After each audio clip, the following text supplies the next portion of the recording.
John, and this is the John and Ken Show.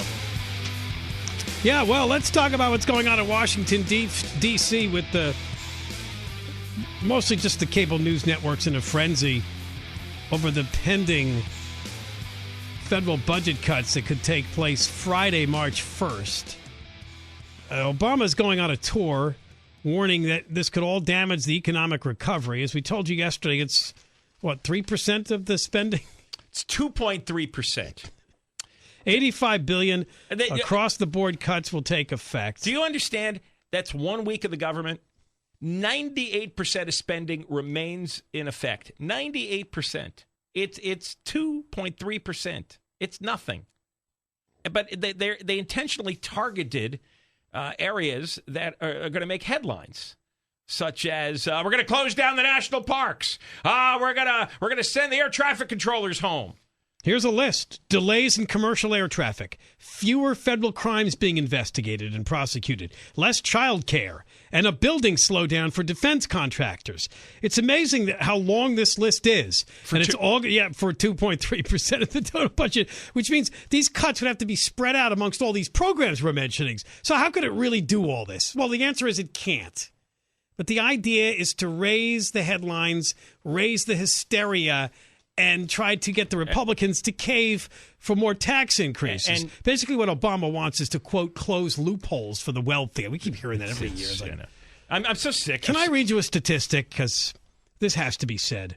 According to the IRS, the top 1% of earners paid an average tax rate of 23.39%, which is 10 times the rate paid by the bottom 50% of filers.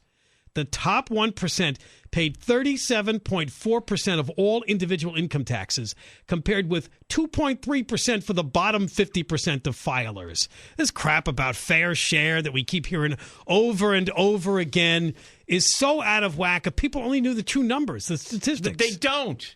This is all aimed at people who don't know stuff. Nah, it's Obama's followers. It's most of America. It doesn't know what's going on. Plus, They're you know what? Utterly ignorant. By the way, this is a total of $1.2 trillion in spending cuts over 10 years. And they agreed to this a while back because they thought if they gave themselves a deadline, they'd reach a compromise. Well, they haven't reached a compromise on anything for the last 12 years, so I don't know what they were smoking. But their backs would be to the wall, and they'd have to do something. No, this is all just phony rhetoric. I know. This was Obama's idea. The Republican leaders agreed to it. It passed the Republican House. It passed the Democratic Senate, and he signed it. So there you go. Everybody agreed that this was good stuff to put into law, and there you go. If nothing's done, it'll slowly go into law.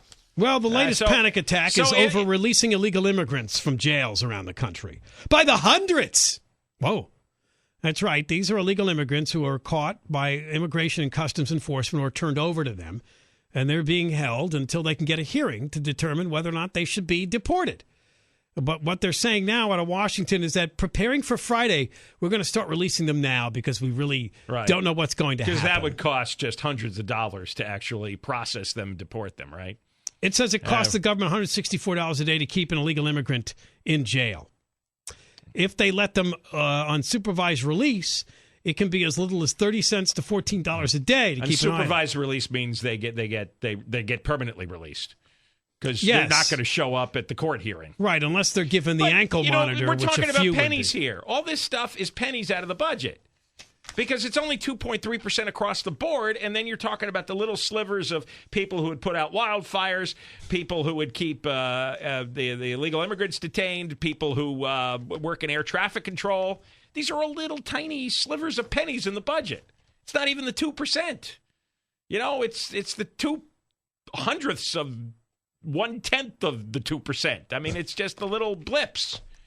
This is just stupid. Just gives me a headache. It's wearying. They love doing this in government, though. They like to frame it in a way that the public will react to it. Don't let this happen. They're just hoping people are stupid. That's all. Whatever you do. That's what they count on. And apparently the House Speaker, John Boehner, used the A word today because the House has already passed some bills to deal with this, and he says the Senate has to get their asses in gear. That's what he said. There you go. They got nasty. He took another drag on a cigarette. See the tan on that guy? A lot of time in the tanning bed. He's kind of an orange, kind of a burnt orange. All right, when we come back, it's a name we haven't spoken in a few weeks. Manti Te'o. An update. That's coming up next. This is The John and Ken Show.